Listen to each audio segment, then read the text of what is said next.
Welcome back to A Scottish Castle a Day, brought to you by bagtownclans.com. I'm your host, Colin MacDonald, and today we're delving into one of the most iconic castles in all of Scotland, Eilean Donan. Nestled on a rocky promontory where three sea lochs, Loch Duch, Loch Long, and Loch Aush meet, this stunning stronghold has captured imaginations for centuries. Eilean Donan is more than just a picture-perfect location.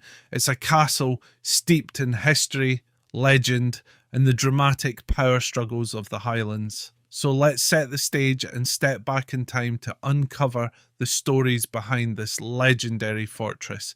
The island where Eilean Donan Castle now stands has a rich history that stretches back long before the first stone was laid.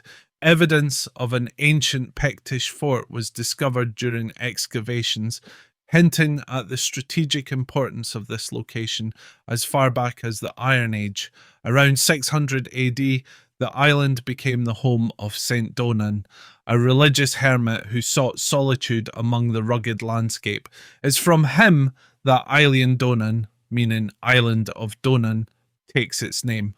The first fortified castle on the island was built during the reign of Alexander II, sometime between 1214 and 1250. This was a period of significant change for Scotland, as the kingdom was solidifying its territories and defending against Norse incursions from the west. In fact, Eilean Donan's early role was as a defensive outpost against Viking raids, a threat that loomed large over the Scottish Isles during the medieval period.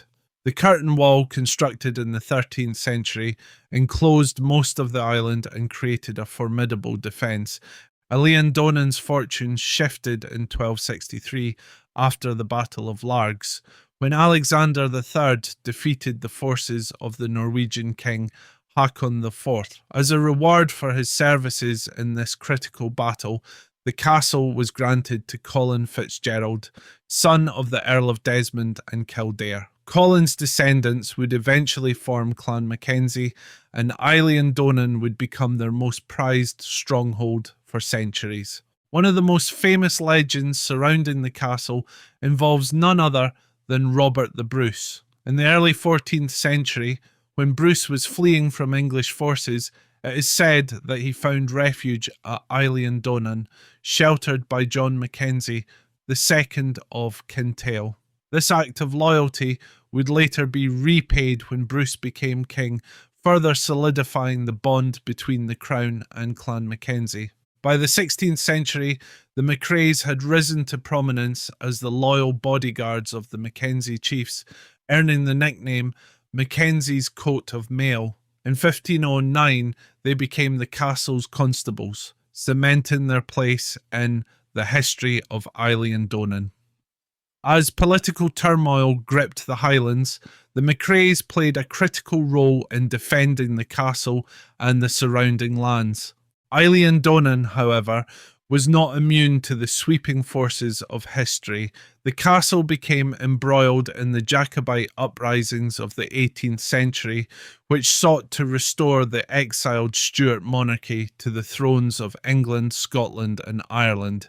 In 1719, during the brief but significant Jacobite Rebellion, the castle served as a base for Spanish forces supporting the Jacobites.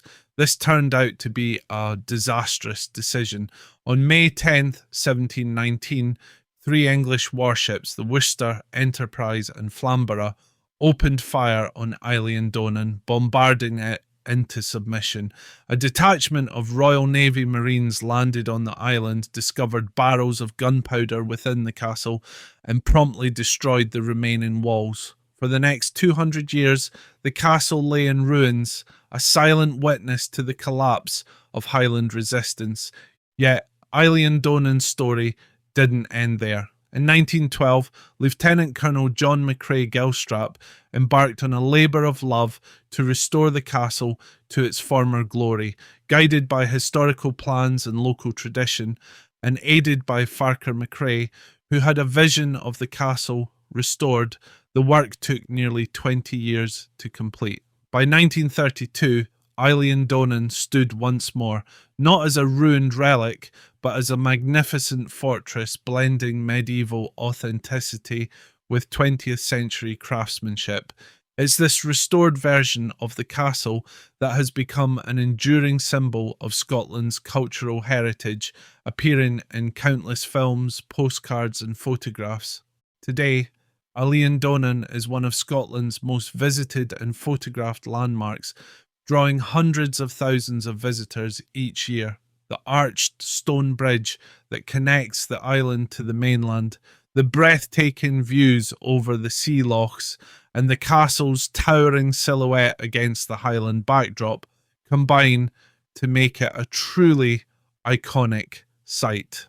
Whether you're fascinated by medieval architecture, clan history, or the allure of the Jacobite risings, Eilean Donan has something for everyone. And as you walk through its halls or stand by its thick stone walls, it's impossible not to feel the presence of the many generations who have lived, fought, and died within its embrace.